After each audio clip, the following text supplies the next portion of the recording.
la confesión y la limpieza del pecado. La confesión y la limpieza del pecado. Allá todos ustedes que nos ven en televisión pueden ver que tenemos una escenografía navideña. Estamos en el mes de diciembre del año 2011 y estamos llegando hasta sus hogares a través de esta programación Vida Nueva para el Mundo. Y queremos compartir la importancia de la doctrina del pecado en esta mañana tan importante. Y es muy interesante que nosotros podamos asimilar y entender por qué Dios nos dice que seamos santos, porque Él es santo. En la primera carta de Juan, capítulo 1, versículo 5 en adelante, dice así la palabra de Dios. Este es el mensaje que hemos oído de Él y os anunciamos: Dios es luz y no hay ningunas tinieblas en Él. Si decimos que tenemos comunión con Él y andamos en tinieblas, mentimos y no practicamos la verdad. Pero si andamos en luz como Él está en luz, tenemos comunión unos con otros y la sangre de Jesucristo, su Hijo, nos limpia de todo pecado. Si decimos que no tenemos pecado, nos engañamos a nosotros mismos y la verdad no está en nosotros. Si confesamos nuestros pecados, Él es fiel y justo para perdonar nuestros pecados y limpiarnos de toda maldad. Si decimos que no hemos pecado, le hacemos a Él mentiroso y su palabra no está en nosotros. Esta conferencia es tan importante para todos ustedes como no se imaginan, porque les va a ayudar a disipar muchísima confusión y muchísimas tinieblas en lo que se trata acerca de la doctrina del pecado. El profeta Amós en el capítulo 3, versículo 3 del Antiguo Testamento hizo esta pregunta: ¿podrán dos caminar de acuerdo si no estuvieran juntos? ¿O podrán dos juntos caminar si no estuvieran de acuerdo? Creo que es lógico que si vamos a caminar con Dios y la Biblia nos dice que Él es luz, es necesario que estemos bajo la luz. Porque si Dios es luz y nosotros estamos en tinieblas, la palabra tinieblas en la Biblia siempre se relaciona con el pecado. La luz y la santidad, las tinieblas y el pecado. Entonces, si Dios es luz, tenemos que caminar, acercarnos a la luz y estar bajo la luz para que Él pueda darnos dirección. En el momento que pecamos, nos salimos del camino de la luz y nos vamos por el camino de las tinieblas y podemos decir que somos cristianos. Podemos decir que venimos a la iglesia el domingo. Pero si nosotros no estamos caminando en la luz con Dios, nuestra vida no tiene dirección, no tiene propósito, no tiene sentido. Hay confusión, hay tristeza, hay amargura, no sabes a dónde vas, haces compras que te arrepientes después, tomas decisiones que te lamentas después. ¿Por qué? Porque las hiciste bajo las tinieblas y no las hiciste bajo la luz. Entonces, ¿cómo es posible que un Dios santo, como lo revela la Biblia, pueda tener comunión con nosotros que somos pecadores? ¿Cómo puede un Dios infinitamente santo tener comunión con seres humanos como nosotros? La Biblia nos ofrece la respuesta y vamos a comenzar a estudiar y a entender la doctrina del pecado. La Biblia reconoce que el pecado es el problema del ser humano. Shakespeare decía que era el defecto trágico. Carlos Marx lo atribuyó a la lucha de clases. Sigmund Freud, el padre de la psicología moderna, lo atribuyó al medio ambiente. Y así ha habido psicólogos, antropólogos, sociólogos, personas que han tratado de atribuir por qué el hombre se comporta como se comporta, por qué el hombre ha llegado en el siglo XXI a deshumanizarse al grado de que hemos llegado a una degradación moral estratosférica. Y la Biblia nos dice que nacimos con una condición pecaminosa que se llama la antigua naturaleza caída adámica. Hemos recibido por herencia todos los seres humanos lo que se llama una infección. En otras palabras, nacimos infectados. Desde Adán a nuestros días, todas las generaciones de los seres humanos, y la Biblia le llama a esta infección el pecado. Este pecado nosotros lo vemos y lo corroboramos en la experiencia con los niños. Y vemos que la Biblia, el diagnóstico que Dios nos da es correcto. A los niños, al año y medio, un niño de año y medio o 2 años es el dictador número 1 de su casa. Un niño de 2 años es un niño que siempre está queriendo que se le satisfagan sus gustos, que se le satisfaga todo lo que él demanda. A los 3 o 4 años ya no quiere sus juguetes, quiere los del otro niño. Y ya quiere esto y se tiran al suelo y comienzan con sus berrinches y como reguiletes en el suelo, hasta que nosotros entendemos que esta naturaleza de rebelión, de autosuficiencia, de demandar y de pedir, yo soy el rey que tienen los niños, y aunque son inocentes de esa condición, nosotros nos damos cuenta que ¿quién les enseñó a portarse mal? A los niños no les enseñamos a portarse mal, ya lo traen de naturaleza, les enseñamos a portarse bien. Porque la maldad viene inherentemente pegada a la naturaleza humana. Ahora, esta condición que se llama pecado, Cristo en la cruz del Calvario pagó por ella. Porque si tú hubieras muerto con esta infección, o si tú mueres con esta infección que se llama pecado, la paga del pecado es la muerte. El salario que esta infección demanda es la muerte, la separación eterna de Dios. Cristo en la cruz del Calvario paga por la condición con la cual nacimos, para que ningún ser humano pueda decir en el día del juicio, ah, Señor, ¿y yo qué culpa tengo del tonto de Adán que me heredó esta infección? Ahora sí que lo que él hizo me lo estás atribuyendo a mí. ¿Yo qué culpa tengo de haber nacido en pecado?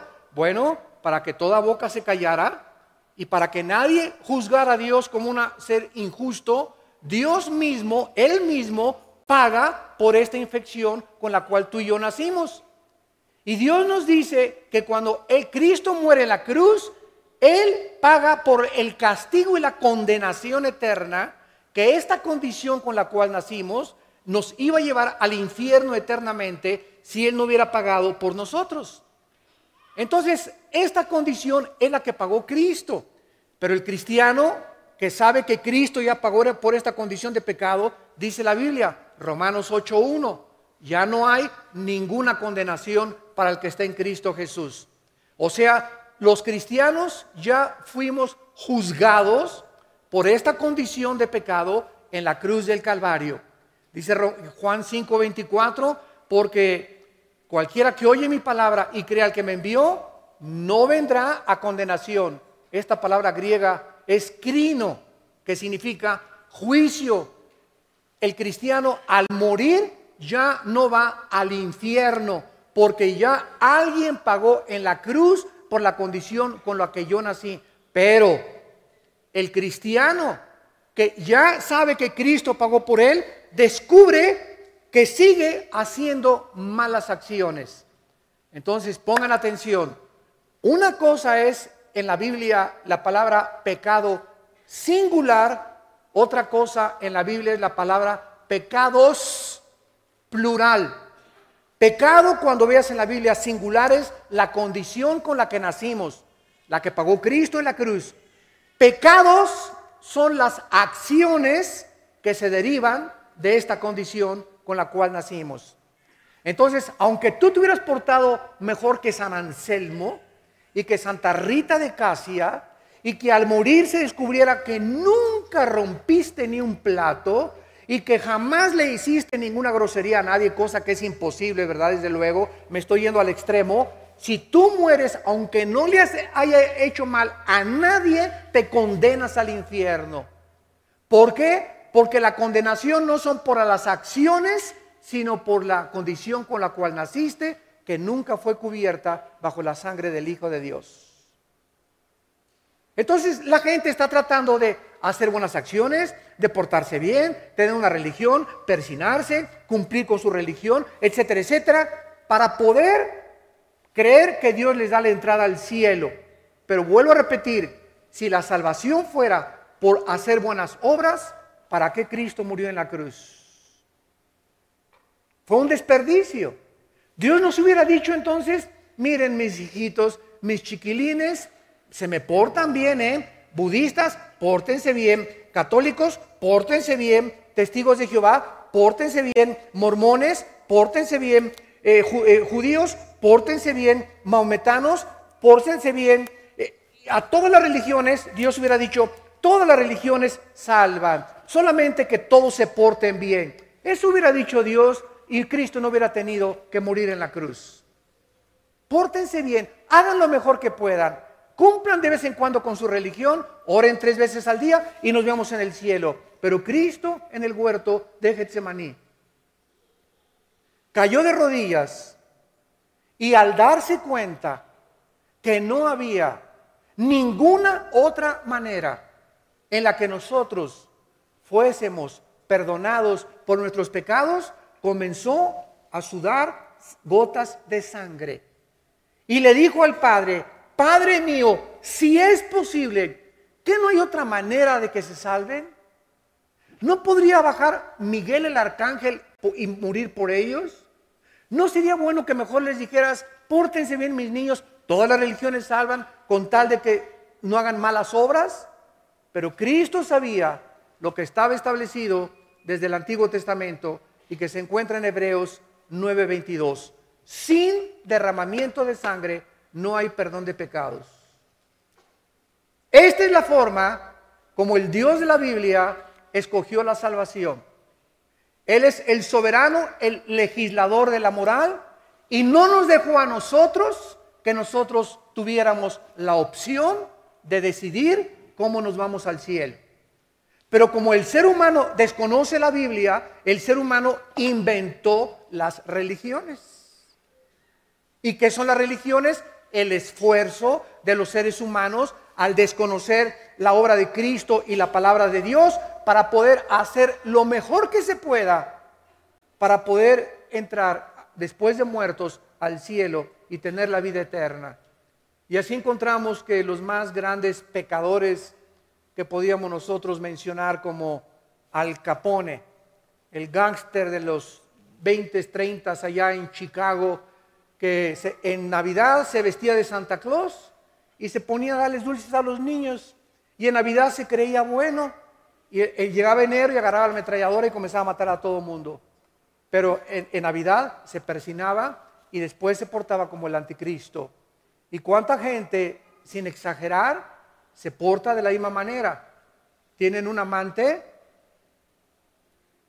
cometen adulterio, pero eso sí, el domingo no faltan a su iglesia.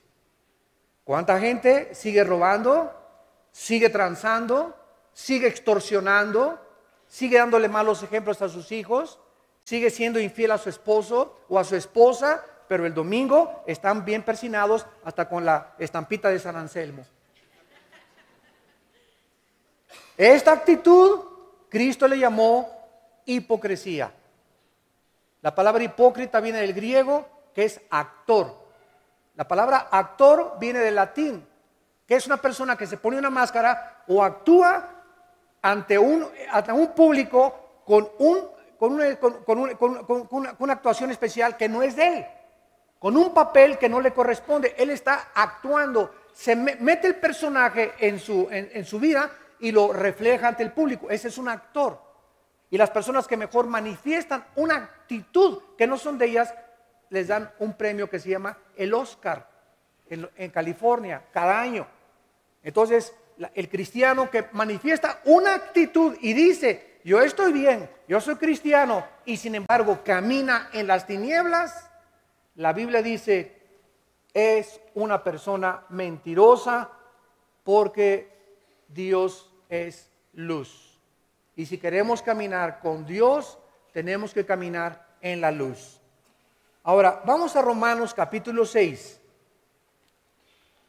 Y vamos a ver esta diferencia entre lo que es el pecado singular y lo que son los pecados plural, que son las acciones que se derivan de la condición con la cual nacimos. Por ejemplo, en Romanos 6, que es el capítulo más excelso de todo el Nuevo Testamento en cuanto a la doctrina del pecado, dice en el versículo 7, el que ha muerto ha sido justificado del pecado. ¿A qué se refiere Pablo con esta declaración? Bueno, cuando tú recibiste a Cristo y cuando yo recibí a Cristo, ¿qué sucedió? La Biblia dice en los primeros 3 versículos de este capítulo que cuando Cristo moría, pongan atención, cuando Cristo moría en la cruz, tú y yo que tenemos a Cristo estábamos con Él. Cuando Cristo fue enterrado, fuimos enterrados con Él. Y cuando Cristo fue levantado de entre los muertos, nosotros estábamos siendo resucitados con Él. Y tú me preguntas ahorita, oiga, pero yo estoy aquí 2000 años después, vivito y coleando. Yo no entiendo eso. Bueno, no lo entiendes porque vives en 4 dimensiones. Altura, anchura, profundidad y el tiempo, que es la 4ª dimensión. Dios es un Dios hiperdimensional. Y Dios nos dice que cuando hace 2000 años Cristo moría, yo moría con Él. Yo le dije, Señor, pero aquí estoy 2000 años después. Es que Dios dice, tú estabas con Cristo muriendo. Cristo estaba en la cruz pagando por tus pecados, Armando, pasados, presentes y futuros. Cuando Cristo fue enterrado, tú fuiste enterrado con Él, y cuando Él fue resucitado, tú fuiste resucitado con Él. Entonces, tú y yo que tenemos a Cristo, la Biblia nos declara muertos. La palabra muerto no significa cesación de existencia. Apúntalo. La palabra muerte en la Biblia significa separación. No significa cesar de existir, significa separación. Estamos separados ante los ojos de Dios del juicio final. Ya Dios no nos va a juzgar porque nos juzgó ya en la cruz. Ya Dios no nos puede juzgar 2 veces porque ya nuestro juicio lo llevó Cristo y ahora somos nuevas criaturas en Él. El mundo no lo conoce, pero Dios sabe que somos nuevas criaturas en Cristo. Voy a explicarlo en otros términos. Viene ante la silla eléctrica el pitirijas, tijas, cuijas. Y aquí está el juez. Mire, señor Pitirijas, la sentencia contra usted es la pena capital por estos delitos. Y el juez toma su expediente: asesino en serie, mató, violó, fue pederasta, fue todos los crímenes que tú puedas atribuirle a esta persona. Esto es lo que dice el expediente y el juez, el jurado, dicta que el Pitirijas es culpable. Entonces el Pitirijas lo sientan en la silla eléctrica y se ejecuta la sentencia de la pena de muerte sobre el Pitirijas. En ese momento el Pitirijas lo tienen que enterrar porque ya se murió. Si el Pitirijas resucitara y se le apareciera al juez, el juez que lo sentenció, en el momento en que el Pitirijas murió, el juez destruyó su expediente. El juez ya no tiene ningún expediente contra él porque ya se ejecutó la sentencia. ¿Me van siguiendo? Entonces, cuando nosotros resucitamos con Cristo, dicen Colosenses 2, 14 al 16, que el acta de los decretos, el expediente que tú tenías, borracho, parrandero y jugador, y aunque no hubieras hecho absolutamente nada, en Cristo Jesús fue clavado mi expediente. Y cuando Cristo murió en la cruz, se dictó la sentencia contra mí y contra ti. Y cuando Cristo resucitó, resucitamos para una nueva vida. Y en ese momento, Dios agarra nuestro expediente y lo rompe. No existe ya ningún cargo, ninguna acusación, ninguna condenación contra tu vida ni contra mi vida. Porque Cristo lo pagó todo. Absolutamente todo.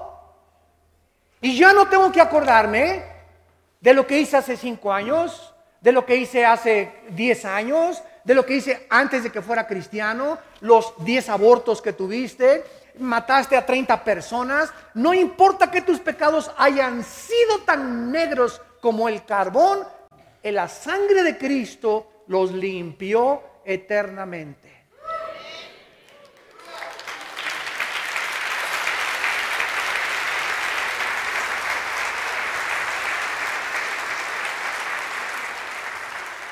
Ahora lo entiendes. Romanos 6:7. El que ha muerto, ¿quiénes hemos muerto? Nosotros los cristianos. Los que hemos muerto hemos sido declarados ante el tribunal cósmico de Dios inocentes. La palabra justificación significa como si nunca hubieras pecado.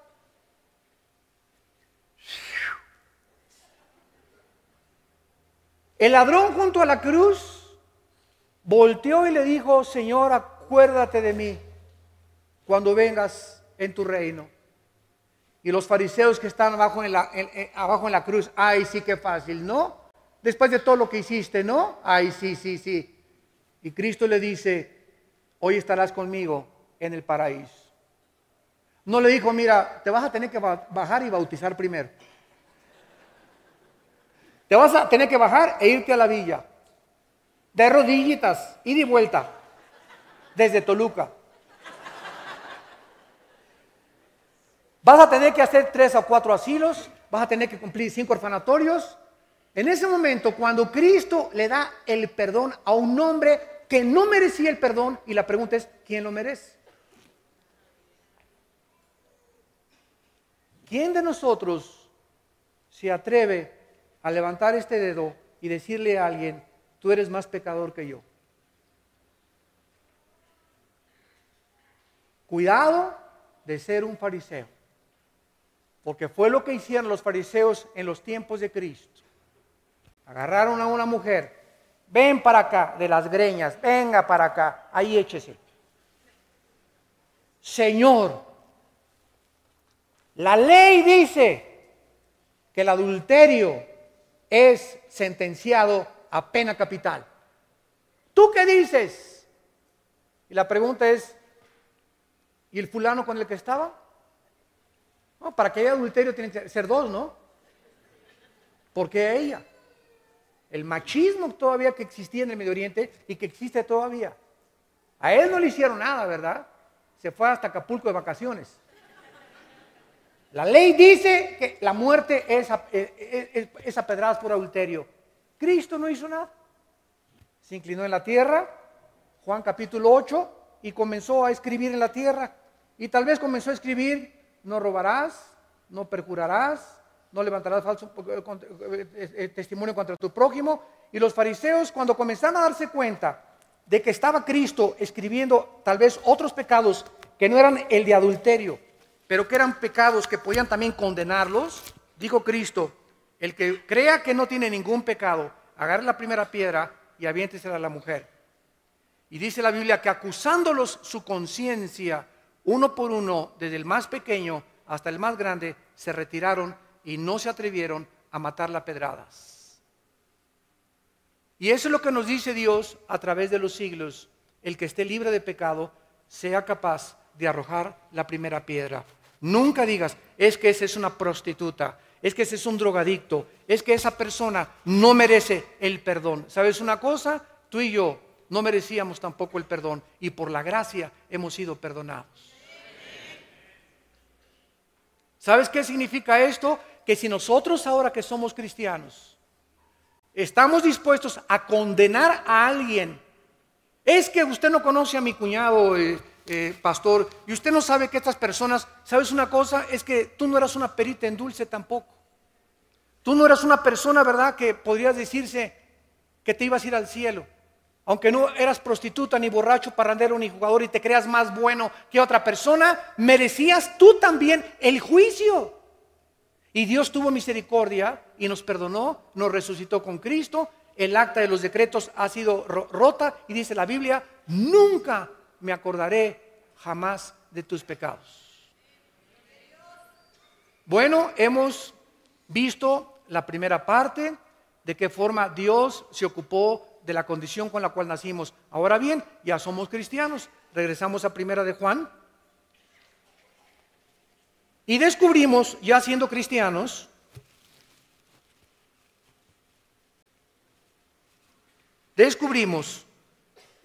que seguimos pecando, ¿no es verdad? En otras palabras, que seguimos cometiendo malas acciones. Un cristiano no es una persona que ya no peque. Es una persona que ha sido perdonada de sus pecados. Pero no es una persona que sea mejor que otra persona. Simplemente somos pecadores, igual que todos los demás. Pero ¿saben cuál es la diferencia? Que somos personas perdonadas. Yo no soy mejor que mi cuñado que no es cristiano, que mi cuñada que no es cristiano, que mi tío que no es cristiano. Yo no soy mejor que ninguna persona y jamás me atrevería a decir que soy mejor. Simplemente soy un pecador igual que ellos, pero la diferencia es que ellos no han sido perdonados y yo recibí el perdón de mis pecados. Por lo cual vivo humillado, por lo cual vivo ahora con compasión, porque al igual que mi familia que no tiene a Cristo y a mis amigos que no tienen a Cristo, así vivía yo. Y ahora tengo compasión en mi vida para orar por ellos y que ellos puedan alcanzar la gracia que yo alcancé. ¿Me van siguiendo? Dice la Biblia en Primera de Juan, capítulo 1, en nuestro pasaje, versículo 6, si decimos que tenemos comunión con Él y andamos en tinieblas, mentimos y no practicamos la verdad. Pero si andamos en luz, como Él está en luz, tenemos comunión unos con otros y la sangre de Cristo nos limpia de todo pecado. Vean esto con atención. Aquí está la luz, aquí están las tinieblas. Muy bien, cuando venimos a Cristo pasamos del reino de las tinieblas, somos trasladados, Gálatas 1, al reino de la luz. Ya estoy bajo la luz, bajo la gracia y la misericordia de Dios. Ahora Dios me dice, Armando, tu salvación ya no la puedes perder. ¿Por qué? Porque te la regalé. Tú no hiciste nada por ella, no la compraste, no te portaste bien, es por gracia, no por obras.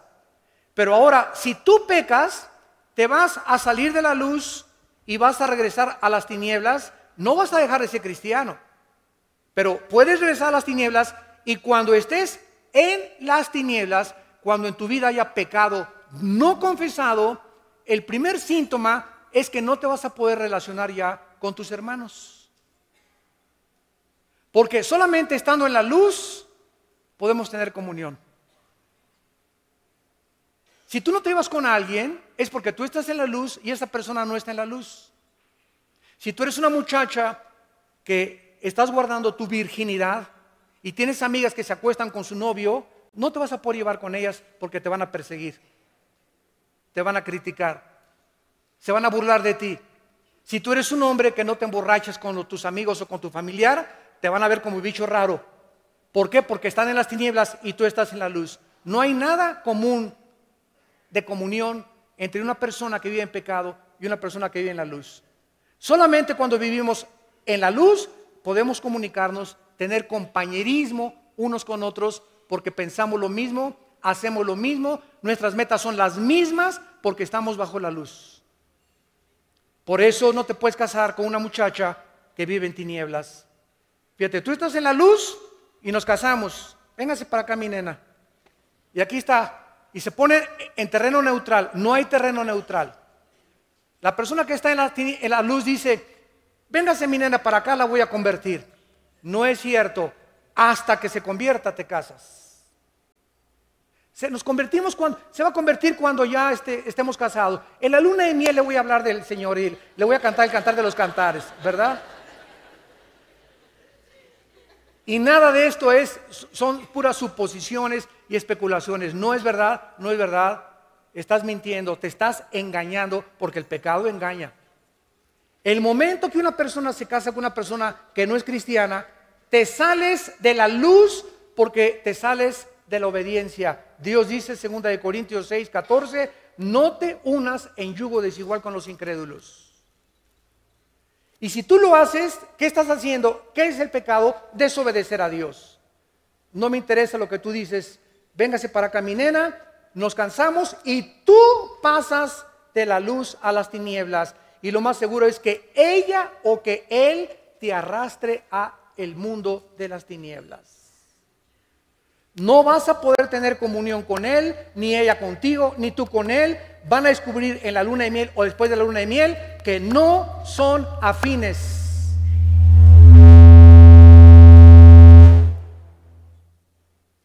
Que no pueden caminar juntos porque no están de acuerdo. Y el que es cristiano sufre 5 veces más porque sabe que es cristiano y porque sabe que cometió pecado. Y ahora, ¿cómo le hago para jalármela? O para jalarlo. Y ahí pagas años de lágrimas y de sufrimiento por haber desobedecido los mandamientos de Dios. ¿Qué comunión hay entre la luz y las tinieblas? Ninguna. Por eso me acuerdo cuando nos acabamos de convertir nosotros y íbamos a la casa de nuestra familia a pasar la Navidad, y la mayor parte de nuestra familia no eran cristianos y todos con el tequila y borrachos y por acá y groserías. Y te comienzas a sentir mal en ese medio ambiente. Te sientes mal. ¿Por qué? Porque ya tu naturaleza es santa. No es que seamos mejores, simplemente nos sentimos que ofendemos a la persona que traemos dentro, que es a Jesús. Entonces ya sabes que vengo a darle el regalo de Navidad y ahí nos vemos 15 minutos, pero no podemos seguir ahí por el ambiente tan degradado a lo cual llega la gente que no tiene a Cristo. Y esta es la razón por la cual ellos, dice la Biblia, nos van a perseguir, nos van a odiar tu familia, tus amigos, tus compañeros de oficina, porque ellos quieren que tú hagas lo que ellos hacen. Y la gente no soporta que nadie sea diferente a ellos. Quieren que seas como ellos, Juan Charrasqueado. Vean el segundo principio en el versículo 7. Ya vimos, si andamos en luz, como Él está en luz, tenemos comunión. La comunión es bajo la luz. No hay otra forma de tener comunión más que bajo la luz. Hermano, pero mi esposa, los dos somos cristianos y ella anda mal. Por eso los pleitos y todo, porque ella anda mal. Ahora tú no la vas a cambiar. Ora por ella, síguela amando. Déjasela a Dios. Hermano, mi esposo es cristiano, pero él anda mal. Precisamente porque anda mal, ya no hay comunión entre ustedes. Ya hay chispas y no se arreglan los problemas y rencores y odios y gritos y sombrerazos en el hogar, a pesar de que son un matrimonio cristiano.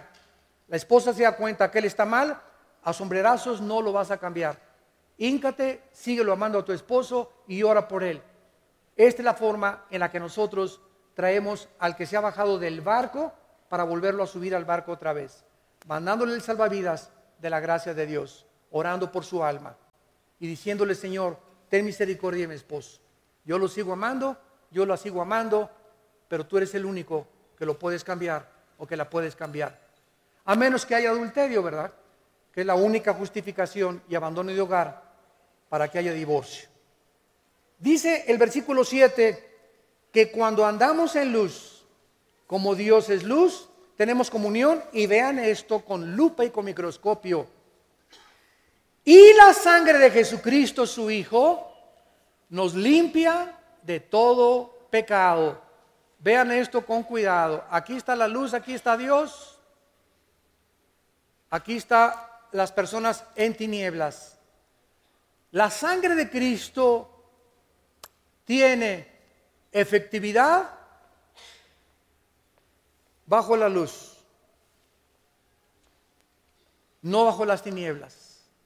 En otras palabras, Si yo estoy en tinieblas y confieso mi pecado, Padre, perdona mis pecados, ya no estoy pidiendo que me perdone mi salvación, porque ya soy salvo.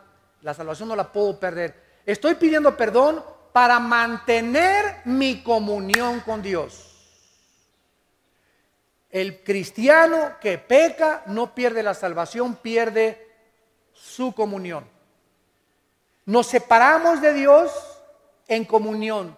Dios no oye mis oraciones. Dios me va a disciplinar, Hebreos 12, porque Dios al que ama disciplina, y me va a dar duro con el cuero y voy a sentirme triste y miserable porque Dios no puede tener comunión conmigo y Él anhela que yo regrese. Me ama tanto y el Espíritu me ama tan celosamente que Dios quiere, que prefiere Dios aquí, cuando estoy aquí, dejarme aquí manco o cojo o mandarme a la cárcel o mandarme una enfermedad gravísima, algo que me conmueva y me sacuda las fibras más íntimas de mi ser para hacerme regresar con Él. Hace mucho tiempo había una ovejita en un corral que se brincaba cada semana las trancas. Y el pastor, a la tercera vez que la oveja se brincó las trancas, le cayó gorda ya. Y digo, ¿sabes una cosa? Esta oveja no va a entender. Entonces, en la cuarta vez que la oveja se brincó las trancas, el pastor fue y le rompió una pata a la oveja. Y la metió coja al rebaño. Y le dijo, prefiero que estés coja pero dentro del rebaño, a que pierdas afuera tu vida por los lobos que están rondando. Y eso es lo que hace Dios.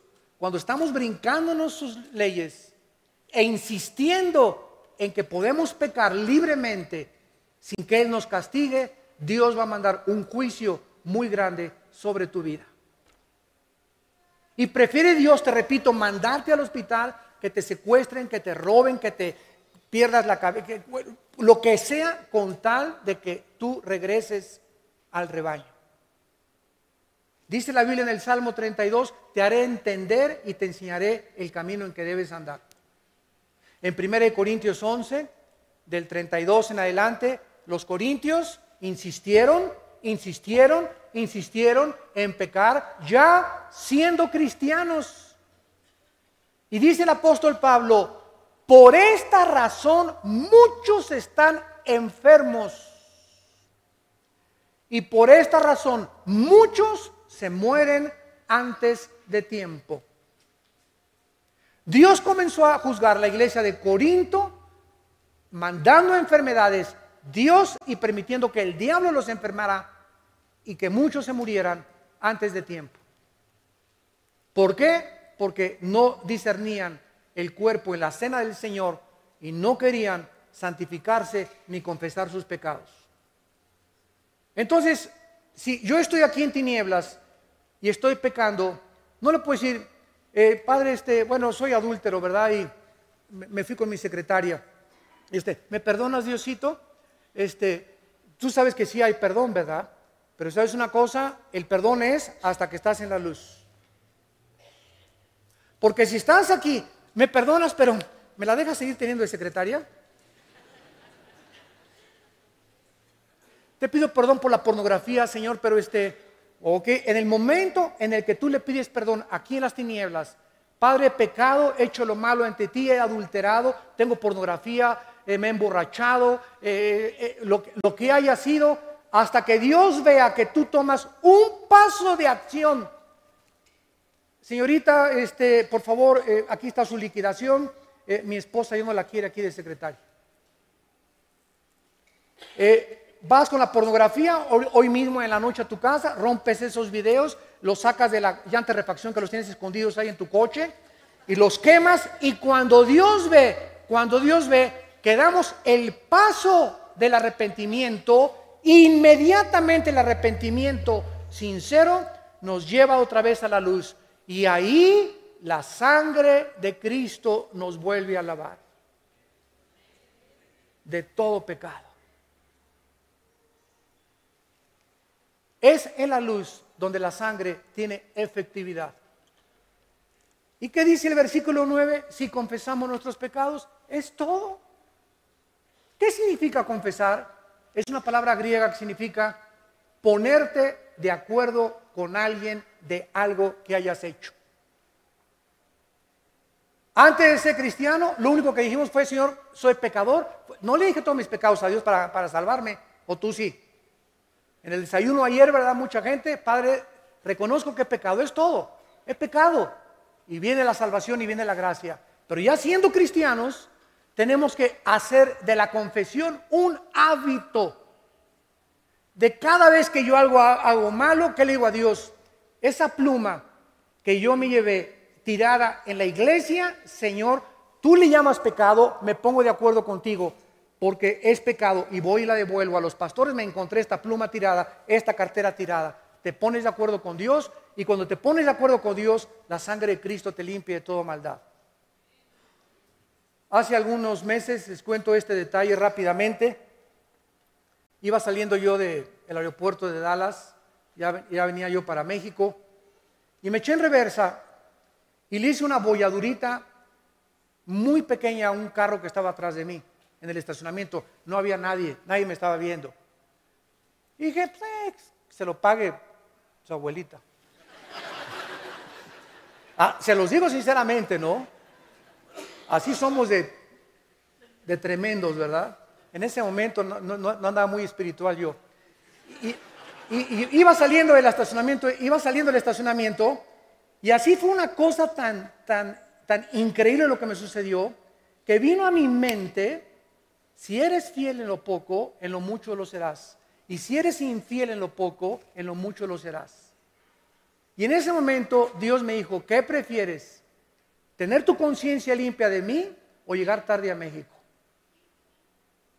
Y me eché en reversa, saqué una tarjeta mía personal, se la puse en el parabrisas y le puse mi teléfono. Le dije: por favor, cheque su defensa, tiene una bolladura, hablen por teléfono, estoy dispuesto a pagarle su compostura. Bueno, yo regresé el lunes o el martes a Dallas y me habla por teléfono. Esta persona era una viejita y me dice: ¿quién es usted? Y le digo: soy fulano de tal. Me dice: ¿pero por qué hizo eso?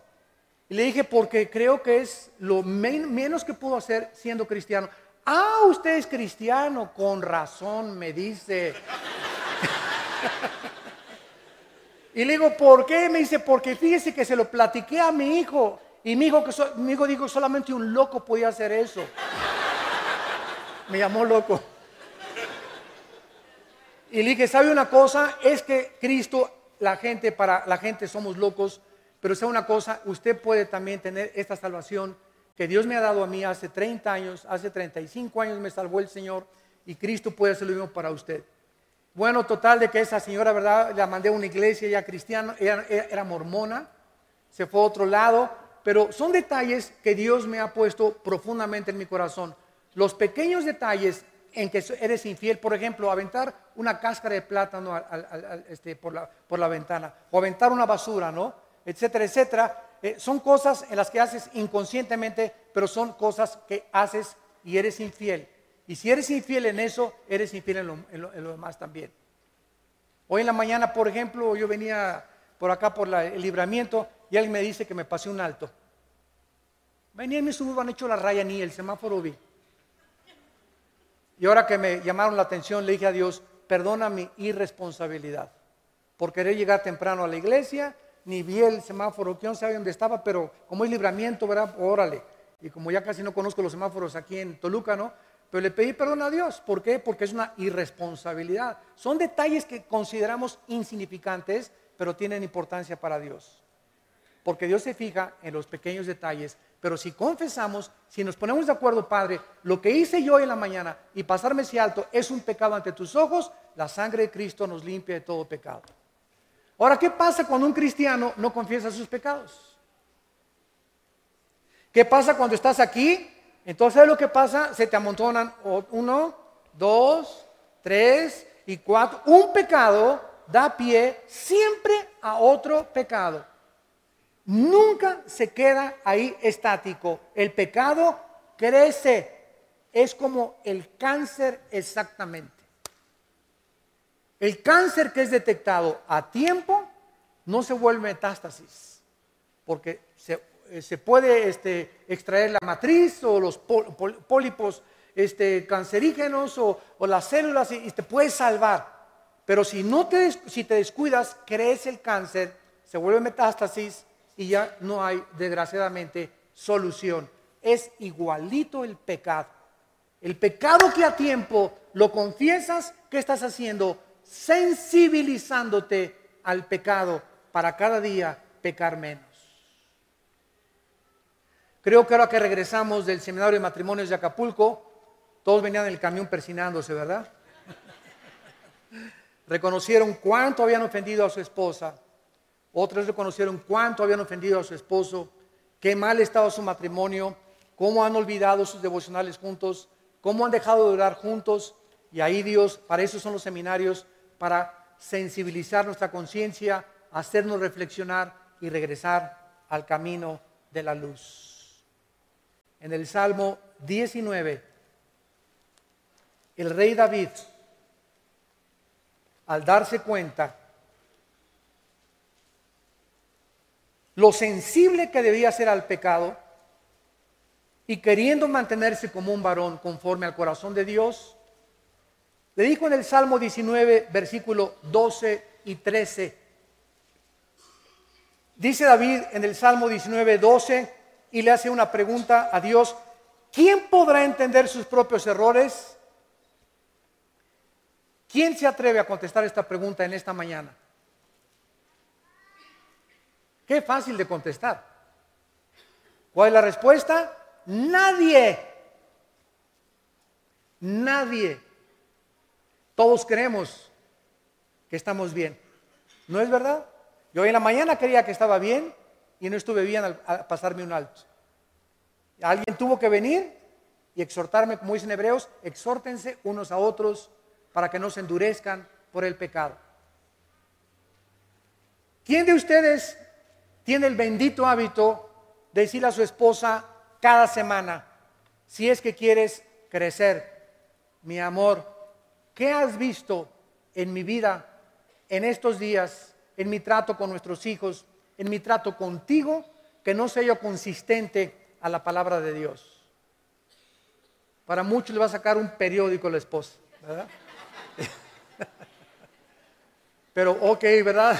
Ya, 10 cosas, mírate, voy a atacar esta, la 1, la 2 y la 3, voy a orar por estas 3 o 4 y voy a poner más énfasis en estas áreas. Pues si es que gritas mucho, mi amor, Padre Santo, ayúdame en mis gritos, por favor, voy a tratar y cada vez, mi amor, ahora, cada vez que lo haga, acuérdame en ese momento. Y de veras, es lo que yo le digo a mi esposita, cuando veas que les levanto la voz a mis hijos, o cuando veas que tengo una cara que no debo de tener y que hasta espanto con la cara de enojado que tengo a veces, ¿verdad? Házmelo saber porque quiero cambiar. Quiero ser mejor. Tenemos que subir, no podemos quedarnos. Somos tan imperfectos, tenemos tantos errores. ¿Quién los podrá reconocer? ¿Cómo le hacemos? ¿Qué dijo David? Líbrame de los que me son ocultos. Estas cosas que nosotros no vemos, nuestra esposa ve, tu esposo ve, nuestros hijos ven, tus papás lo ven. Si no estamos abiertos a la crítica, dice la Biblia, el sabio recibe la exhortación, el necio te odiará si lo reprendes. Cuando nosotros estamos abiertos a la crítica, vamos a crecer gigantes de Dios. Porque vamos de gloria en gloria, en gloria, en gloria, porque continuamente alguien me ama lo suficiente para poderme llamarme la atención. Para decirme, estás mal en esto, estás mal en aquello, pero cuando digas, ay, pues ya no sirve para nada, y pura crítica, etcétera, etcétera, te comienza a ser chaparrito y chaparrito y chaparrito, porque dice Dios, ya no te voy a mandar a nadie. La persona que te mandé era como un desatornillador que te estaba tratando de apretar porque estabas aflojándote, y si no te gusta que te aprieten, ya no te mando a nadie que te aprieten. Sigue viviendo en pecado y sigue estancándote y dando vueltas en el desierto, y nunca vas a entrar a la tierra de Canaán. Nunca vas a entrar a las bendiciones de Dios, porque eres demasiado orgulloso, eres demasiada orgullosa para que te llamen la atención. Y cuando somos así, Dios nos dice, mi espíritu no contenderá para siempre contra tu espíritu. Haz lo que te dé la gana, no te vuelvo a llamar la atención, ni vuelvo a llamar a nadie que te exhorte. Porque Dios quiere que nosotros crezcamos más y más. Dice David, líbrame de los que son ocultos. David estaba consciente que había cosas escondidas que él no sabía. Y dice el versículo 13, preserva también, y es lo que más temor tenía David. O sea, por favor, líbrame principalmente de las soberbias. De las soberbias. De ese orgullo que aún está latente y potencialmente dormido dentro de todos nosotros, aún los cristianos. ¿Qué es el orgullo? Es precisamente, ¿cómo se manifiesta? Cuando te enojas, cuando te llama la atención. Las personas más orgullosas son las que les dices algo y no te hablan en 3 semanas. Hasta en 6 meses. Porque tienen un orgullo de la Torre de Babel. No soportan que alguien les diga, estás mal. ¿Y no te has visto tú? Te contestan. ¿La cara de sapo que tienes? No sé, ¿sabes qué, mijita? Ya no te vuelvo a decir nada, ¿verdad? Presérvame que no se enseñoreen de mí. Cuando el orgullo comienza a crecer desapercibidamente en nuestra vida, comienza a gobernarnos. Y nos convertimos, escúchenme, para terminar, en orgullosamente humildes. Orgullosamente humildes.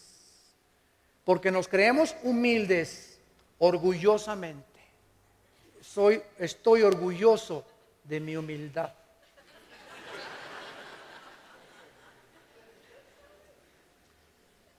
Si confesamos nuestros pecados, Él es fiel y justo para perdonarnos y limpiarnos de toda maldad. El que encubre sus pecados, Proverbios 28, no prosperará.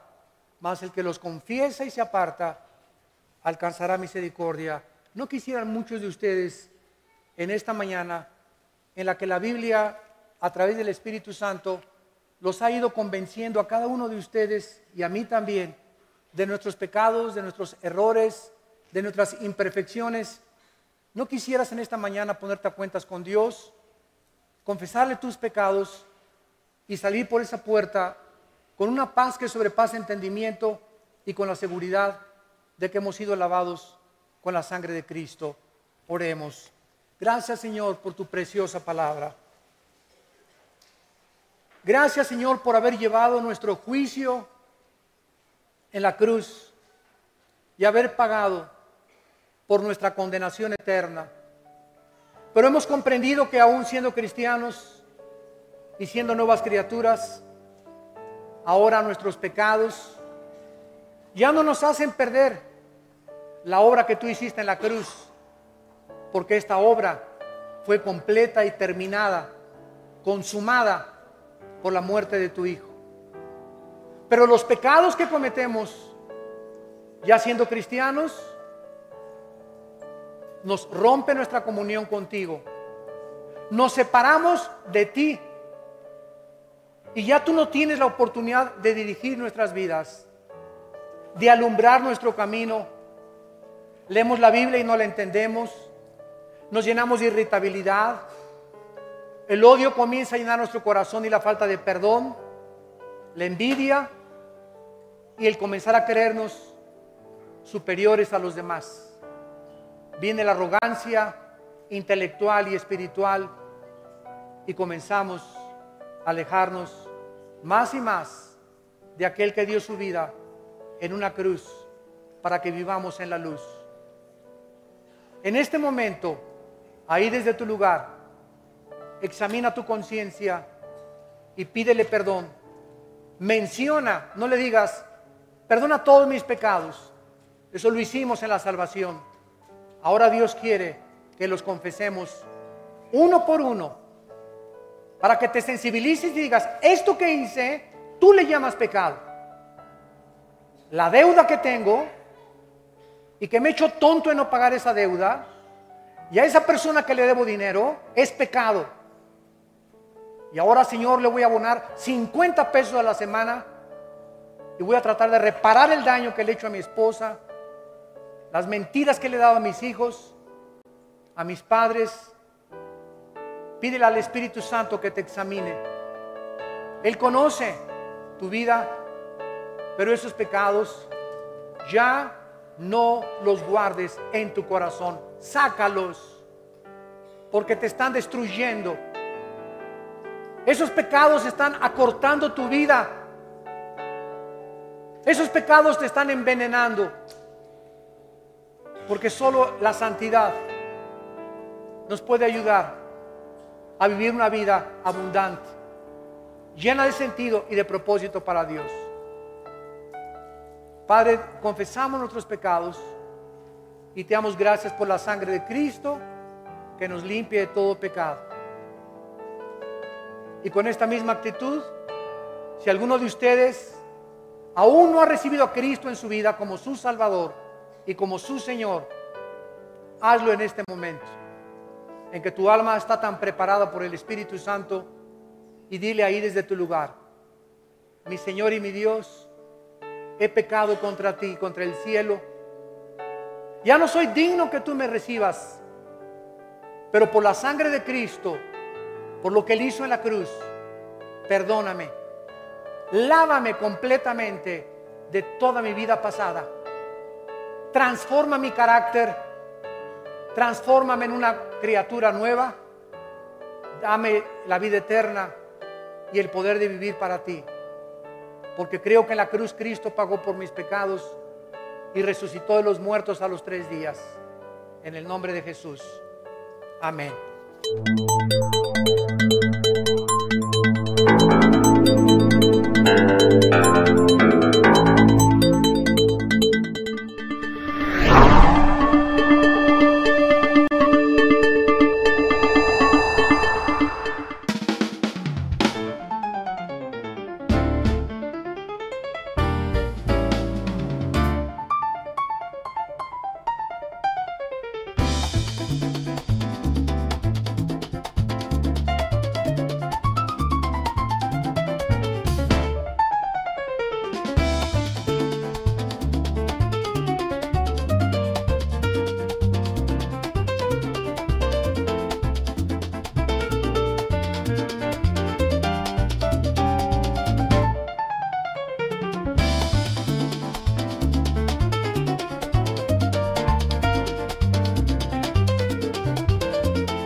Señor.